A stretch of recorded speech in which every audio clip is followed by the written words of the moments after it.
राशि शनि मकर राशि में उच्च का होता है, तो मतलब मकर शनि की स्वराशि हो गई। पसंद आई है वीडियो? पसंद है वीडियो को लाइक कमेंट शेयर सब्सक्राइब करिए, कार्य को पूर्ण करिए और प्रत्येक चीज को क्रम से सीखिए। नमस्कार दोस्तों, जैसा कि आप लोग जानते हैं कि मेरा नाम पंडित राजेश आचार्य जी है और मैं आपकी ज्योतिष की कक्षा क्रम से लिए जा रहा हूँ। इससे पहले मैंने आपको ज्योतिष में चंद्र कुंडली के बनाने के बारे में बताया था कि चंद्र कुंडली किस प्रकार बनाई जाती है। उसके बाद मैंने आखिर में नवमांश कुंडली और चतुर्थांश कुंडली के बारे में थोड़ी सी गणना बताई थी और मैंने आपको बोला था कि मैं अगले वीडियोज़ इसी प्रक्रम में लेके आऊँगा।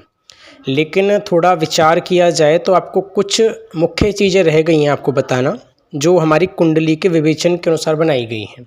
वो चीज़ें आपको बताना ज़रूरी है, इसलिए मैं आपको प्रत्येक चीज़ को क्रम से बताता हुआ चलूँगा। तो चलिए आज हम प्रारंभ करते हैं। कक्षा 25 की बात करेंगे। सबसे पहले कक्षा 25 में हम ग्रहों के षडबल की गणना करेंगे। षडबल का मतलब होता है कि ग्रहों के 6 प्रकार के बल बताए गए हैं जो कुंडली में विवेचन करते समय देखना जरूरी है। षडबल से मतलब होता है कि कोई भी ग्रह इन 6 प्रकार के बलों के अंदर आता है या किसी भी ग्रह में इन 6 बलों में से कोई एक भी बल देखने को मिलता है तो वो ग्रह बली हो जाता है, अच्छी तरह से फल देने वाला हो जाता है। फिर हम इन गणनाओं के आधार पर ये जान पाते हैं कि उस ग्रह का विवेचन किस प्रकार किया जाता है। कभी कभी हम ऐसा कर देते हैं, जैसे अगर हम षडबल की बात करें, मैं आपको षडबल के बारे में ही बताऊं तो कभी कभी हमारे द्वारा ना गलतियां हो जाती हैं कुंडली देखने में, एस्ट्रोलॉजी करने में हम पे गलतियां क्या हो जाती हैं। कभी कभी हम ग्रहों के षडबल की उसका विवेचन करना भूल जाते हैं, षडबल की गणना करना भूल जाते हैं। कैसे कि जैसा कि आपने देखा होगा कि षडबल में एक काल बल आता है। काल का मतलब क्या है कि कौन सा ग्रह रात्रि काल में बली होता है, कौन सा ग्रह दिन काल में बली होता है, कौन सा ग्रह दक्षिणायन में बली होता है, कौन सा ग्रह उत्तरायण में बली होता है, कौन सा ग्रह कौन से ऋतु के द्वारा बली होता है। तो ये काल बल में आते हैं। अभी तो फिलहाल मैं उसका बेसिक आपको बताऊंगा, उसके बाद मैं क्रिया पुष्ट करता हुआ चलूंगा। तो हम कभी कभी क्या देखते हैं कि काल बल में जब किसी की गणना करने लग जाते हैं तो हम षडबल को छोड़ देते हैं।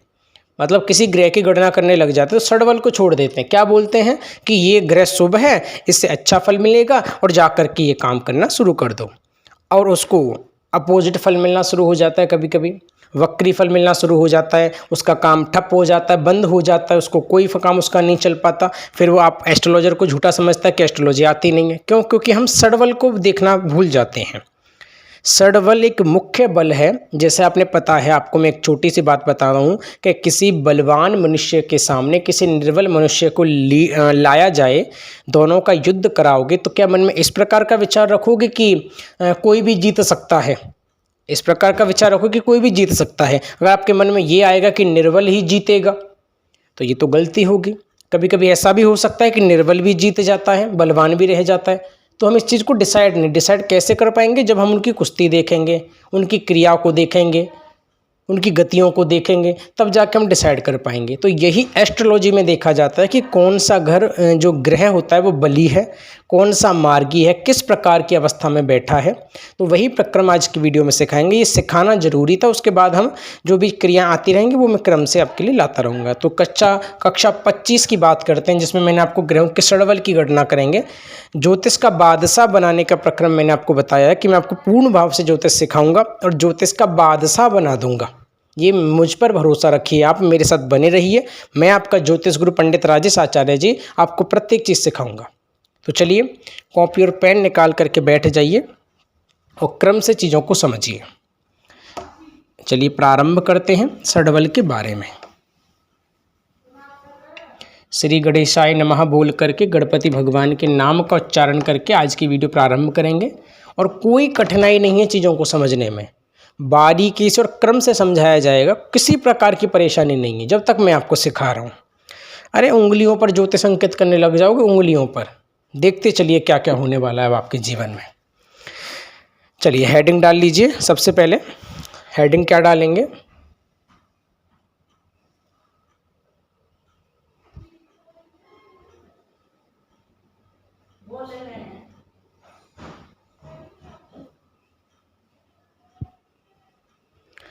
हेडिंग क्या डालेंगे? ग्रहों के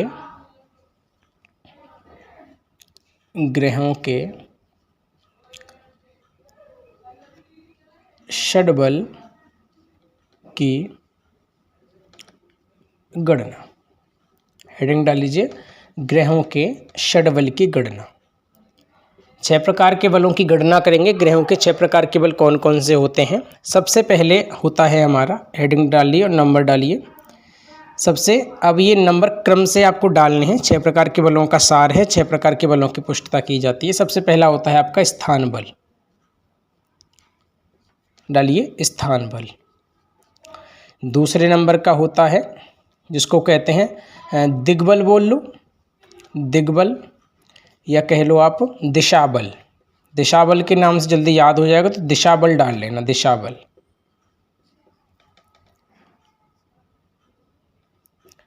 तीसरा होता है आपका, अब क्रम से लिखाना है, क्योंकि अगर मैं अपने हिसाब से डालूंगा तो आपको समझ में नहीं आएगा, क्रम से लिखाना ज़रूरी है। तीसरा काल बल डाल लो। एक काम करो, ये जल्दी समझ में आने वाला बल है, कैसे भी क्रम बना सकते हैं, ज़रूरी नहीं है, इसको तीसरा चौथा जो मर्जी करिए। काल बल के बाद आपको समझने की चेष्टा बनानी है, तो आप लिख लीजिए चेष्टा बल। चौथा लिख लो चेष्टा बल। चेष्टा बल के बाद 5वां लिखेंगे हम नैसर्गिक बल। नैसर्गिक आपको समझ में आ रहा होगा अगर आपने पढ़ा होगा तो। 6वां बल होता है षडबल में, 6ठे नंबर का बल होता है, उसको बोलते हैं दुग्बल। दुग्बल का मतलब होता है दृष्टि बल, मतलब जो हम दृष्टि डालते हैं ना, दृष्टि मतलब देखने का जो बल होता है उसको दृष्टि बल कहा जाता है। ये 6 प्रकार के बल ज्योतिष में होते हैं, जो मैंने आपके सामने अंकित कर दिए हैं। अब हम इन बलों के बारे में जानेंगे कि इन बलों का विवेचन किस प्रकार किया जाता है और ग्रहों को इन बलों के अवधारणा में कैसे देखा जाता है। चलिए सबसे पहले बात करते हैं स्थान बल की। तो मैं एक ही प्रक्रिया से सारे बल समझा दूंगा, निश्चिंत हो जाइए, बिल्कुल बस समझते हुए चलिएगा और जैसे जैसे बता रहा हूँ वैसे वैसे नोट करते हुए चलिएगा। आपके सामने मैं यहाँ पर एक छोटी सी कुंडली अंकित कर रहा हूँ। मैं आपको सारे बल एक ही विवेचन से समझा दूंगा। अब आप समझने को स्थिर रखिएगा, मेरी बातों पर पूरी तरह से ध्यान दीजिएगा।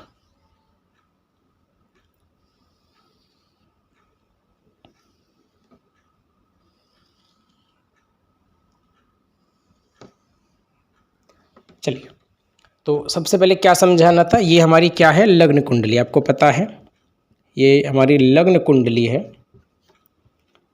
लग्न कुंडली। सबसे पहले हम बात करते हैं अपने स्थान बल की। तो स्थान बल क्या होता है, जैसे अब मैं आपको एक छोटी सी बात बताता हूँ। स्थान बल से हमारा मतलब है कि हमारी कुंडली में कौन सा ग्रह उच्च का बैठा है, कौन सा ग्रह नीच का बैठा है, कौन सा ग्रह स्वराशि में बैठा है, कौन सा ग्रह मूल त्रिकोण भाव में बैठा है, कौन सा ग्रह केंद्र में बैठा है। तो ये सारे होते हैं, इनको बोलते हैं स्थान बल। लिखा तो सारे चुका हूँ, सबको समझ में आ गया होगा। क्या बोलेंगे, अगर मान के चलिए ये पहले भाव मतलब 1 नंबर की राशि है, मान के चलिए यहाँ पर 1 नंबर की राशि है। 1 नंबर की राशि में अगर हमारा यहाँ मंगल बैठ जाता है, तो मंगल का जो 1 नंबर की राशि होगी मेष राशि, तो मेष राशि किसकी राशि होती है, मंगल की। तो मंगल इसमें स्वराशि का हो गया, मतलब क्या कि मंगल को स्थान बल प्राप्त हो गया। ये होता है स्थान बल। दूसरा समझ लेते हैं, जैसे मान के चलिए कि यहाँ पर सूर्य और बिठा दो, यहाँ पर सूर्य बैठा है, तो सूर्य की ये उच्चतम राशि है, तो सूर्य को उच्च बल प्राप्त हो गया। मेष राशि में सूर्य उच्च का होता है ना। अंश तो चलो अंश की प्रक्रिया बता देंगे, लेकिन अभी क्या समझाने बाकी है कि सूर्य मेष राशि में उच्च का होता है, तो सूर्य को उच्च बल प्राप्त हो गया। उच्च बल का मतलब क्या, सूर्य अब बली हो गया है। बली होने से क्या चेष्टा है कि सूर्य को स्थान बल की प्राप्ति हो गई है। ये स्थान सूर्य का उच्च स्थान माना जाएगा। मान के चलिए कि यहाँ पर शनि को बिठा देते हैं, यहाँ पे नहीं, मान के चलिए कि यहाँ पर शनि को बिठा देते हैं हम। शनि को सप्तम राशि में बिठा देते हैं, मतलब 7 नंबर की राशि यहाँ पे आ जाती है। तो 7 नंबर की राशि कौन सी होगी, तुला राशि। तुला राशि में शनि उच्च का होता है, तो तुला राशि में शनि को स्थान बल की प्राप्ति हो जाएगी, ये बली हो जाएगा इस भाव में। अब इस भाव के द्वारा शनि जिस प्रकार का फल देगा वो बली होकर के फल देगा, मतलब जितना बल उसमें पहले था अब उससे थोड़ा दुगना जितना भी संयोगकारी बल है अब उसका बढ़ चुका है, अब वो उच्चतम कोटि का होकर के फल देगा। ये आपको समझाना जरूरी था। स्थान बल जैसे उच्च राशि का हो गया, मंगल स्वराशि का हो गया। अब शनि की यहाँ पर मकर राशि हो जाती है 10 नंबर, तो मकर राशि में 10 नंबर पर मकर राशि शनि मकर राशि में उच्च का होता है, तो मतलब मकर शनि की स्वराशि हो गई। वैसे तो मकर राशि यहाँ पे आएगी, 10 नंबर यहाँ पे आएगा।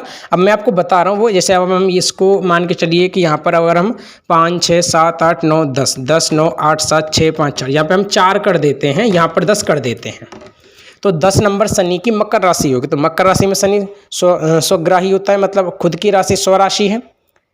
तो शनि जो मकर राशि में स्वराशि का हो जाएगा तो शनि को स्थान बल की प्राप्ति हो गई। अब शनि बली हो जाएगा, अच्छा होकर के फल देगा, इसको बोलते हैं स्थान बल। ये पहले करा चुका हूँ लेकिन इनके नाम समझाना जरूरी था, तब मैंने आपको एक एक टॉपिक समझाया था, लेकिन अब मैं आपको पूरी तरह से समझा रहा हूँ। तो ये आपको समझ में आ गया होगा, मैं आशा करूँगा। अब ये तो चलो इतना मिटाने की आवश्यकता नहीं, इसको हाथ से मिटा देते हैं। अब आपको क्या समझ में आया? स्थान बल वह बल होता है जो ग्रहों की उच्च नीच स्वराशियों के अनुसार प्राप्त होता है, उसको बोलते हैं स्थान बल। बल का मतलब बढ़ना ही होता है, घटना नहीं होता, इस बात को याद रखना।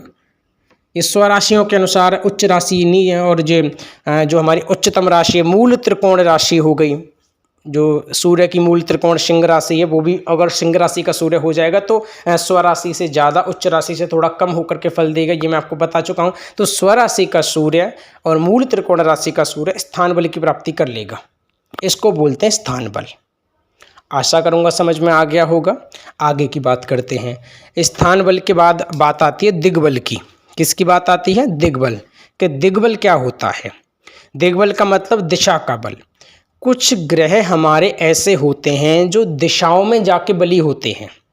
दिशाओं में जाके बली का मतलब क्या होता है कि उन दिशाओं में वो ग्रह खुद स्वतः ही बलवान होना शुरू कर देते हैं। जैसे अगर सूर्य की बात करें तो कहा जाता है कि सूर्य जो ग्रह होता है वो दक्षिण दिशा में जाकर के बली हो जाता है। मतलब दक्षिण दिशा में अगर किसी की कुंडली में दक्षिण दिशा में सूर्य होगा तो वह बली हो जाएगा और उसको अच्छा फल देगा। जैसे मैं आपको कुंडली की दिशा के बारे में बताऊं तो आपको पता है सबसे ऊपर ये कुंडली की पूर्व दिशा होती है, बता चुका हूं, एक और बार फिर से नोट करा दे रहा हूं। ये कुंडली की पश्चिम दिशा होती है, ये कुंडली की उत्तर दिशा होती है, और ये कुंडली की दक्षिण दिशा होती है। पूर्व पश्चिम उत्तर दक्षिण, ये 10 दिशाएं, ये 4 दिशाएं मुख्य कुंडली। वैसे तो 10 दिशाएं होती हैं, ये खुंजे भी बन जाते हैं पूर्व दक्षिण को मिलाकर के। यहाँ पर अग्नि कोण आ जाएगा, यहाँ पर ईशान कोण आ जाएगा, तो ये 10 दिशाएं होती हैं। लेकिन मुख्य 4 दिशाओं के प्रक्रम में हम दिग्बल को जानेंगे। क्या जानेंगे? कि दक्षिण दिशा में हमारा एक सूर्य और एक होता है, जैसे सूर्य दक्षिण दिशा में जाकर के बली हो जाता है। बली का मतलब क्या? उसको हमें दिशाबल प्राप्त हो जाता है। अगर किसी की कुंडली में सूर्य इस दिशा में बैठा हो, मतलब क्या कि केंद्र में इस दिशा में बैठा हो, ये केंद्र जो है ये है इसका दिशाबल। याद रखना इस बात को, ये केंद्र ये दिशाबल है। सूर्य अगर इस दिशा में जाकर के बैठा हो तो वो सूर्य उस मनुष्य को अच्छी तरह से फल देगा, बली हो जाएगा, उच्चतम कोटि का फल देगा। अभी तो मैं आपको बेसिक समझा रहा हूँ, बेसिक क्रिया बता रहा हूँ, लेकिन जैसे जैसे हम इसके एडवांस की ओर बढ़ते हुए चले जाएंगे ना तो आपको पूरी तरह से क्रिया समझ में आ जाएंगी। अभी प्रारब्ध है आपका, चीज़ों को समझने वाली बात है, तो आपको बेसिक तौर पर भी समझा रहा हूँ। क्या समझा रहा हूँ? कि सूर्य दक्षिण दिशा में बली हो जाता है, इसको दिशाबल प्राप्त हो जाता है और ये अच्छी तरह से उच्चतम कोटि का फल देता है दिशाबल प्राप्त करके। दूसरा, सूर्य दक्षिण में बली। अब सूर्य जैसे रंग को प्राप्त करने वाला, मतलब सूर्य लाल होता है तो लाल रंग का कौन है? रक्त वर्ण का मंगल होता है, तो मंगल इस दिशा में जाकर के बली हो जाता है। मंगल भी दक्षिण दिशा में जाकर के हमारा क्या हो जाएगा? बली हो जाएगा। पूरब की बात करें तो पूरब में हमारा गुरु और हमारा बुध, ये 2 ग्रह हैं जो पूरब में जाकर के बली हो जाते हैं। उत्तर की बात करें तो उत्तर दिशा माता लक्ष्मी की होती है, तो शुक्र और सबसे प्रथम होता है हमारा शुक्र और होता है हमारा चंद्र। शुक्र और चंद्र उत्तर दिशा में जाकर के बली हो जाते हैं, अच्छी तरह से फल देते हैं। शुक्र दिशा के बाद बात करते हैं पश्चिम दिशा में हमारा जो शनि है वो पश्चिम दिशा में जाकर के बली हो जाता है। ये कहा जाता है कि सप्तम भाव का शनि अगर सप्तम भाव में बैठ जाता है तो वह, अब ये आपको पता है ना ये कौन सा, ये मारक भाव है, प्रथम मारक यही है। तो ये कहा जाता है कि सप्तम भाव का शनि प्रबल मारक बन जाता है और ये मनुष्य को मृत्यु तुल्य कष्ट देने में सक्षम हो जाता है, सप्तम मारक का शनि। इतना आपको समझ में आ गया होगा कि जो शनि अगर पश्चिम दिशा में किसी कुंडली में बैठ जाता है, ये कुंडलियां हैं। अब इनमें राशियों को मत देखना, राशि चाहे जो मर्जी हो, राशि नहीं बता रहा आपको मैं, आपको ग्रह बता रहा हूँ। ये क्या लिखा हुआ है, ग्रहों की षड्बल, राशियों के षड्बल नहीं है, ग्रहों के षड्बल बताए जा रहे हैं। ये ग्रह चाहे कोई सी भी राशि बैठ जाते हैं अगर इन दिशाओं में, अब इसमें राहु केतु नहीं लिया जाएगा क्योंकि राहु केतु छाया ग्रह बताए गए हैं, सहचर होकर फल देते हैं, जिसके साथ बैठ जाएंगे वैसा ही होकर के फल देंगे। जब हम राहु के लक्षणों के बारे में बात करेंगे, राहु की गणनाओं के बारे में बात करेंगे, तब हम चीज़ों को सीखेंगे। ये 7 ग्रह होते हैं, जिस प्रकार ग्रह दिशा में जाकर के बली हो जाते हैं, ये दिशाओं का प्रक्रम है, ये आप नोट कर लीजिए। जैसे ग्रहों की सार है ना, ग्रहों की सारणी है, उसके अनुसार मैंने आपको ये बता दिया है कि कौन सा ग्रह किस दिशा में जाकर के बली हो जाता है, अच्छी तरह से फल देता है। फिर हम आगे की बात करेंगे, ये आप जल्दी से नोट कर लीजिए।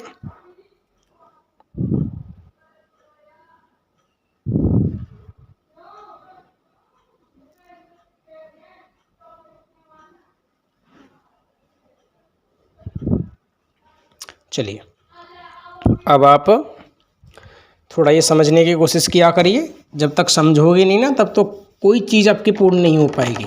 समझना जरूरी है, समझने वाली बात है। जब तक समझोगे नहीं, तब तक चीज़ों को पूरा कर कैसे पाओगे, ये भी आपको पता है।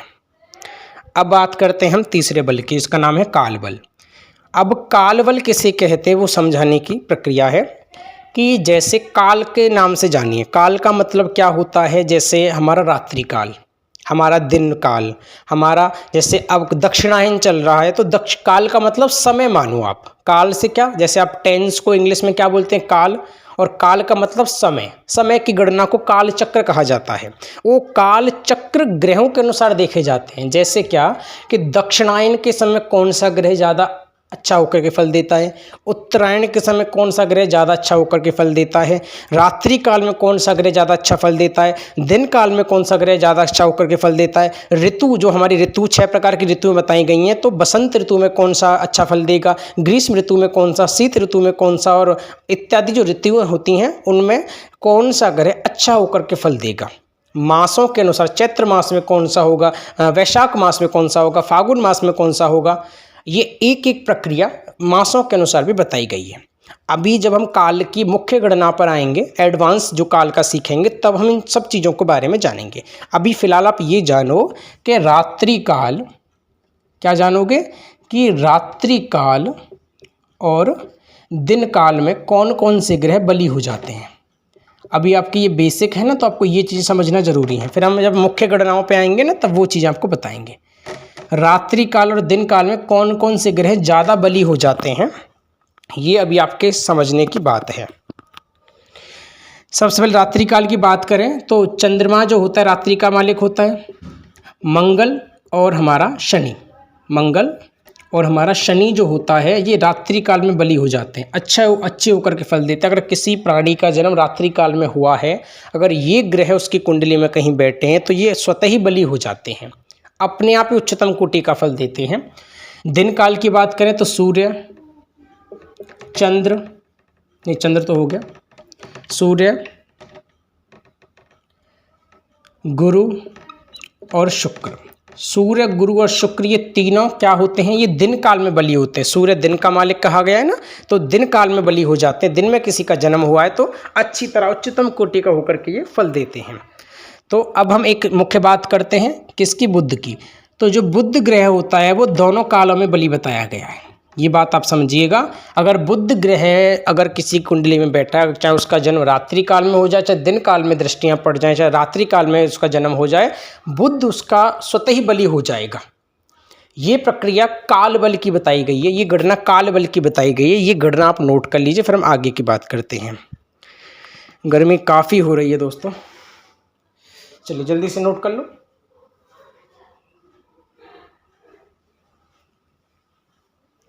फिर हम आगे की बात करते हैं, फिर हम चेष्टा बल की बात करेंगे।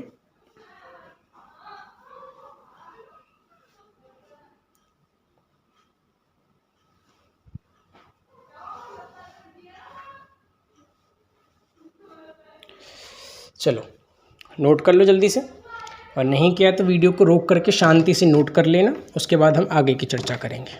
चलिए आगे आता है हमारा चेष्टा बल। चेष्टा बल को समझेंगे, क्या होता है हमारा चेष्टा बल।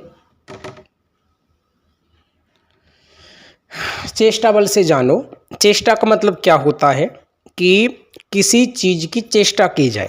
चेष्टा का मतलब क्या कि कोई ग्रह आगे बढ़ता है, कोई ग्रह पीछे लौटता है, कोई ग्रह खड़ा रहता है। अब मैं क्या बोलूँ आपसे कि मैं कहीं जाने की चेष्टा प्रतीत कर रहा हूँ, मैं कहीं जाने की चेष्टा प्रकट कर रहा हूँ। चेष्टा का मतलब क्या कि वो ग्रह जो है, वो मनुष्य जो है, वो कुछ करने की कोशिश कर रहा है। जैसे अब हम चेष्टा बल को समझेंगे। जैसे मैं यहाँ पर आपका सूर्य बना देता हूँ, मैंने यहाँ पर आपके लिए सूर्य अंकित कर दिया।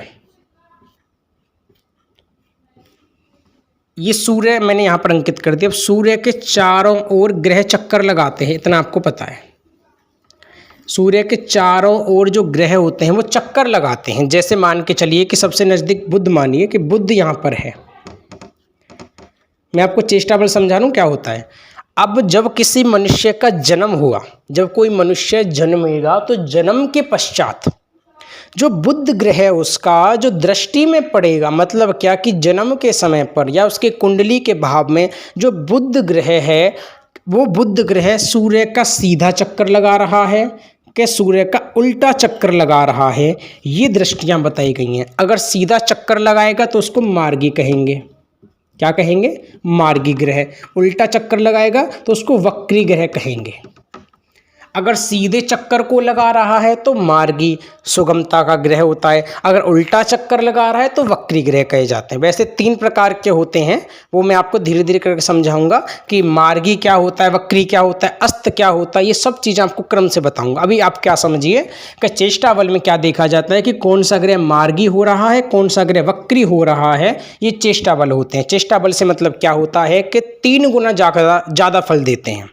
जैसे अगर किसी की कुंडली में, मेरी बात को ध्यान से समझिएगा, एक मुख्य चीज़ बताता हूँ आपको। मार्गी और वक्री समझ में आ गया ना कि किस प्रकार से मार्गी होता है, किस प्रकार से वक्री होता है। अब मेरी एक बात को ध्यान से समझिएगा। अगर मैं यहाँ पर एक लग्न कुंडली बना दूँ आपके लिए, कि अब एक बात को ना क्रम से समझिएगा, समझने वाली चीज़ें हैं उनको समझाना ज़रूरी होता है। जब तक समझोगे नहीं तब तक जानोगे नहीं, और जब तक जान नहीं पाओगे तब तक परख नहीं पाओगे। अब मान के चलिए जैसे ये आपका प्रथम मारक होता है, प्रथम मारक, ये प्रथम मारक होता है। जब ये मारक शक्ति खो देता तो ये प्रथम मारक बन जाता है। ये द्वितीय मारक होता, पर ये जब शक्ति खो देगा तो ये आपका प्रथम मारक बन जाएगा, मतलब मृत्यु तुल्य कष्ट देने वाला प्रथम मारक। अब मेरी बात को समझिएगा। जैसे मैंने आपको चेष्टा बल के बारे में बताया, चेष्टा बल में क्या कहा जाता है कि मान के चलो कि यहाँ पर कोई ग्रह चेष्टा बली होकर के बैठा है। शनि, मान के चलो शनि है या बुध है, कोई भी ग्रह बैठा है, चेष्टा बली होकर के बैठा है। अब चेष्टा बल में अगर वह मार्गी है, वक्री है या कैसा है, जैसे मान के चलो कि बुध हमारा यहाँ मार्गी होकर के बैठा है, चेष्टा बली होकर के मार्गी होकर के बैठा है, मान के चलो, तो क्या कहा जाएगा कि जो इसकी, जैसे अब मैं एक बात बताता हूँ, जैसे मार्गी होकर के बैठा है, मान के चलो कोई ग्रह, या मैं मार्गी छोड़ो, मार्गी समझ में नहीं आएगा आपके। मान के चलो कि बुध हमारा चेष्टा बली होकर के बैठा है, मार्गी मत समझो, ये बुध जो है हमारा चेष्टा बली होकर के बैठा है, चेष्टा बल से प्राप्त हो गया है, दृष्टि में आकर के जो भी प्रक्रम, इसको चेष्टा बल प्राप्त हो गया। तो ये जो बुध है जब हमारे मारक भाव में बैठेगा, बुध जब मारक भाव में बैठेगा, चेष्टा बली होकर के बैठेगा, तो जितना फल पहले दे रहा था उससे 3 गुना ज़्यादा होकर के फल देगा। यही बुध जब कारक भाव में बैठ जाता है, मान के चलो कि ये कारक भाव होता है, मूल त्रिकोण को कारक बोलते हैं, यही बुध या मंगल, मान के चलो ये मंगल और कारक भाव में मार्गी या फिर चेष्टा बली होकर के बैठ जाए, मान के चलो कि चेष्टा बली होकर के बैठा है, चेष्टा बली होकर के बैठ जाए, तो ये पहले जितना फल दे रहा था उससे 3 गुना ज़्यादा होकर के फल देगा। कारक मतलब अच्छा, मारक मतलब बुरा, 3 गुना ज़्यादा अशुभ फल देगा, अच्छा है तो 3 गुना ज़्यादा अच्छा फल देगा जब ये चेष्टा बली हो जाएगा। चेष्टा बली को समझाएंगे, मार्गी वक्री क्या होते हैं वो प्रक्रिया समझाएंगे। अभी क्या समझो कि जब कोई ग्रह मारक कारक होकर के बैठा और चेष्टा बली होकर के बैठ जाए तो 3 गुना ज़्यादा उसका फल बढ़ जाता है। अब वो अशुभ मानो चाहे शुभ मानो, पर 3 गुना ज़्यादा बढ़ जाएगा। इतना आपको समझ में आ गया होगा। चलो जी आगे की बात करते हैं। अब अब आगे की बात को समझिएगा। इतना आपको समझ में आ गया होगा, मैं आशा करूँगा। अब आगे की बात करते हैं। जैसे मैंने आपको चेष्टा बल के बारे में बताया, अब चेष्टा बल में क्या देखा जाता है कि जैसे आपको मैं एक चेष्टा बल का मुख्य सार समझा देता हूँ।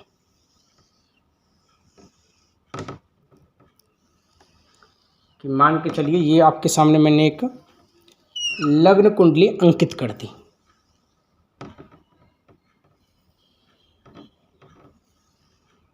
ये किसी की कुंडली मैंने आपके सामने बना दी। अब इस कुंडली में मेरी बात को समझिएगा, ध्यान से देखिएगा क्या मैं लिखा रहा हूँ कि मकर राशि, कुंभ, मीन, मेष, वृष और मिथुन। मीन, मकर, कुंभ, मीन, मेष, वृष, मिथुन में अगर इन 6 राशियों में उत्तरायण के समय, दक्षिणायन उत्तरायण 2 प्रकार के अयन होते हैं हमारे, वो मैं आपको बताऊंगा क्या होते हैं, धीरे धीरे करके सब कुछ बता दूंगा कि दक्षिणायन कब आ जाता है और उत्तरायण कब आता है, वो मैं आपको सब कुछ बता दूंगा। अब ये कहा जाता है कि मकर, कुंभ, मीन, मेष, वृष, मिथुन के उत्तरायण में अगर सूर्य इन राशियों में बैठा हो या फिर चंद्रमा इन राशियों में बैठा हो तो ये दोनों चेष्टा बली हो जाते हैं। चेष्टा बली हो जाते हैं, इनको चेष्टा बल प्राप्त हो जाता है। क्या बोला मैंने कि यहाँ पर 10वीं राशि और कुंभ 11वीं राशि, 12वीं राशि, पहली राशि, दूसरी राशि और तीसरी राशि। 10वीं राशि से लेकर के 11, 12, 1, 2, 3 राशियों तक कहीं भी सूर्य बैठ जाता है, कहीं भी चंद्र बैठ जाता है तो ये क्या हो जाते हैं, ये चेष्टा बली हो जाते हैं, ये बलवान हो जाते हैं। उत्तरायण में बैठे तो बलवान। जैसे कृष्ण पक्ष का चंद्रमा अशुभ बताया गया है, आपको पता है, शुक्ल पक्ष का चंद्रमा शुभ बताया गया है, वो मैं आपको बताऊंगा क्या प्रक्रम होता है चंद्रमा। जब चंद्रमा की गणना पढ़ेंगे, चंद्रमा के बारे में पूरी तरह से जानेंगे, ग्रह क्या होता है, क्या चेष्टा बनाते हैं, सूर्य ग्रह किन किन चीज़ों पर संयोग बनाता है, वो मैं आपको बताऊंगा सब कुछ। अभी अब मैंने आपको क्या समझाया कि उत्तरायण के समय सूर्य और चंद्रमा ये दोनों जो ग्रह होते हैं ये चेष्टा बली हो जाते हैं, मतलब उच्चतम कोटि का होकर के फल देते हैं। बाकी जो ग्रह होते हैं कौन कौन से, बाकी ग्रह कौन कौन से बच गए आपके, मंगल, शनि, बुध, गुरु, शुक्र। मंगल, शनि, बुध, गुरु, शुक्र, ये 5 ग्रह जो बच गए हैं, राहु केतु नहीं लगाएंगे, ये 5 ग्रह जो बच गए हैं, ये पांचों ग्रह सूर्य या चंद्रमा में से जिसके साथ बैठ जाएंगे ये वैसा ही फल देना शुरू कर देंगे। सूर्य या चंद्रमा किसी के भी साथ चेष्टा बली के साथ बैठ जाते हैं ये वैसे ही हो जाएंगे। मान के चलो कि यहाँ पर अगर यहाँ पर जैसे आपको पता है, जैसे मैं आपको वक्री, मार्गी, अस्त सब कुछ बताऊंगा। जैसे मान के चलो सूर्य यहाँ पर वक्री है, सूर्य यहाँ पर मार्गी है, कैसा भी है, अगर यहाँ पर मंगल बैठ जाए तो मंगल को स्वतः ही मार्गी कर देगा, स्वतः ही वक्री कर देगा। ये चीज़ आपको समझानी जरूरी थी। क्या समझा आपने? मकर से लेकर के मिथुन राशि तक अगर उत्तरायण का सूर्य चंद्रमा होता है, ये इन ग्रहों भावों में, अब इनका मतलब ये नहीं कि भाव भी यही हों, इसका मतलब ये नहीं है। उत्तरायण में अब 10 नंबर चाहे यहाँ से शुरू कर लो चाहे यहाँ से शुरू कर लो, एक ही बात है, कोई बात नहीं है। लेकिन इन 10 राशियों में से मिथुन राशि तक, 10वीं राशि से मिथुन राशि तक अगर सूर्य चंद्रमा कहीं भी बैठ जाते हैं उत्तरायण में तो ये चेष्टा बली हो जाते हैं, बली प्रकार होकर के फल देते हैं, अच्छा फल देते हैं। ये होता है हमारा चेष्टा बल। आशा करूंगा कि आपका बेसिक चेष्टा बल का संपन्न हो गया होगा और चेष्टा बल आपको समझ में आ गया होगा। चलिए अब आगे की बात करते हैं। आगे जब धीरे धीरे चीज़ों को बढ़ाएंगे ना, तब मैं इन चीज़ों की जब गणना पर आएंगे तब इन चीज़ों को बिल्कुल मैं क्लियर कर दूंगा आपके लिए। अभी फ़िलहाल क्या है कि थोड़ा समझने की प्रक्रिया रखनी पड़ेगी, थोड़ा अच्छी तरह से समझने की कोशिश करनी पड़ेगी, नहीं तो आपको चीज़ें पूरी तरह से समझ में भी नहीं आएंगी। आगे की बात करते हैं चेष्टा बली के बाद। अब बात करते हैं नैसर्गिक बल की। नैसर्गिक बल में कुछ नहीं है अभी समझने वाला, अभी थोड़ी सी बात समझ लेना। सूर्य, चंद्र, नैसर्गिक बल में इतना कोई योगवान समझने की चीज़ नहीं है। शुक्र, गुरु, बुध, शुक्र, गुरु, बुध, मंगल, शनि। मंगल और शनि ये क्रम है। क्रम का मतलब क्या है कि पहले नंबर पर सूर्य, दूसरे पे चंद्र, तीसरे पे शुक्र, चौथे पे गुरु, पांचवें पे बुध, छठवें पे मंगल और सातवें पर जो शनि है। ये नैसर्गिक बल है इनके।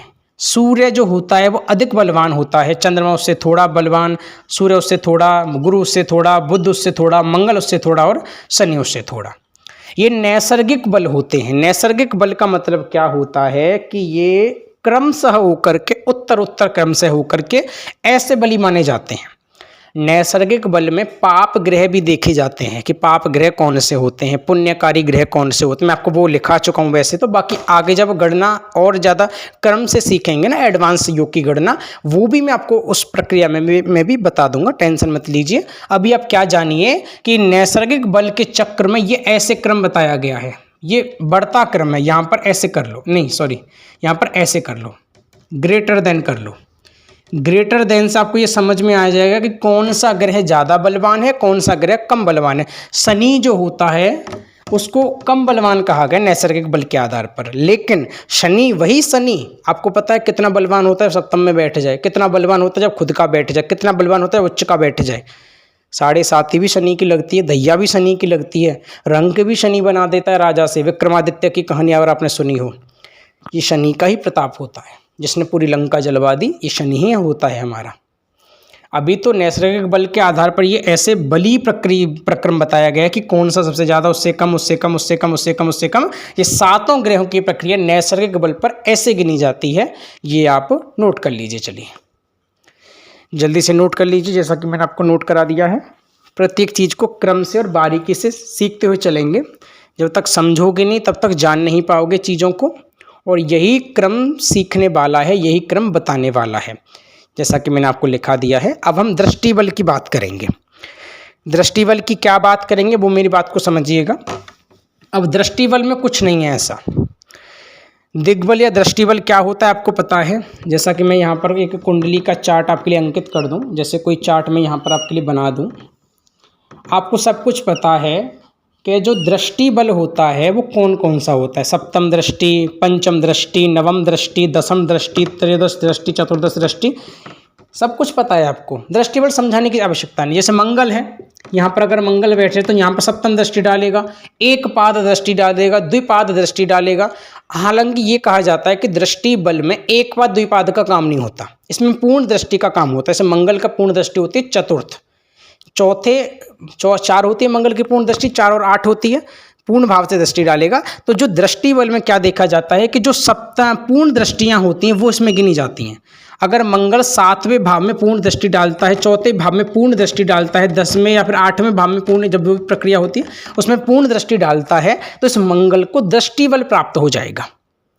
ये मंगल स्वतः ही बली हो जाएगा। अच्छी तरह से इसको बल का जो बल जो है इसका वो बढ़ जाएगा, बली प्रकृति इसको प्राप्त हो जाएगी दृष्टि बल के आधार पर।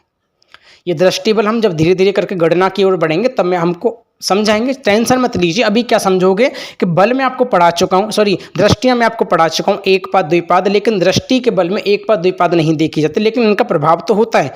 ये दृष्टि बल में नहीं देखी जाती, बलवान बली प्रक्रिया में नहीं देखी जाती, बलवान प्रक्रिया में पूर्ण दृष्टि देखी जाती है। ये बली प्रक्रिया, जैसे मान के चलो कि यहाँ पर हमारा गुरु बैठा है और यहाँ पर हमारा शनि बैठा है, मान के चलो। अब मेरी बात को समझिएगा। गुरु हमारा उच्चतम कोटि का बैठा है, अच्छा होकर के बैठा है, मान के चलिए। जब कोई शुभ ग्रह अच्छा होकर के बैठा है, अगर वो किसी, ये शनि मान के चलो कि हमारा वक्री है, मान के चलो कि अस्त है, मान के चलो कि बेकार बैठा है। जब कोई शुभ ग्रह किसी बुरे ग्रह पर दृष्टि डालता है, जब कोई अच्छा ग्रह किसी बुरे ग्रह पर दृष्टि डालेगा तो वह स्वतः ही उस ग्रह को अच्छा कर देगा। ये होता है दृष्टि बल का प्रभाव। इस बात से आपको समझ में आया होगा। जब कोई ग्रह स्वतः ही किसी अच्छा ग्रह, शुभ ग्रह किसी दूसरे ग्रह पर दृष्टि डालता है तो वह दूसरे ग्रह को शुभ कर देता है, अच्छा कर देता है। ये होता है बल। जैसे अगर कोई गुरु, मान के चलो कोई गुरु हमारा यहाँ बैठा है, मान के चलो यहाँ पर गुरु बैठा है, यहाँ पर मंगल बैठा है। 6 7।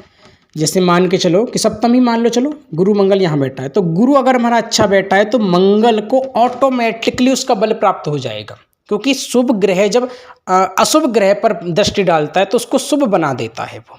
ये होता है दृष्टि बल का प्रभाव। आशा करूंगा कि ये 6 बल आपको पूरी तरह से समझ में आए होंगे। मैंने अपनी भाषा में आपको समझाया है। प्रत्येक क्रिया को पुष्ट करिए और कार्य को पूर्ण करिए। आशा करूंगा कि आज की वीडियो आपको पसंद आई है। वीडियो पसंद है, वीडियो को लाइक, कमेंट, शेयर, सब्सक्राइब करिए, कार्य को पूर्ण करिए और प्रत्येक चीज़ को क्रम से सीखिए। इसी के साथ मैं आज की वीडियो में विदा लेता हूँ।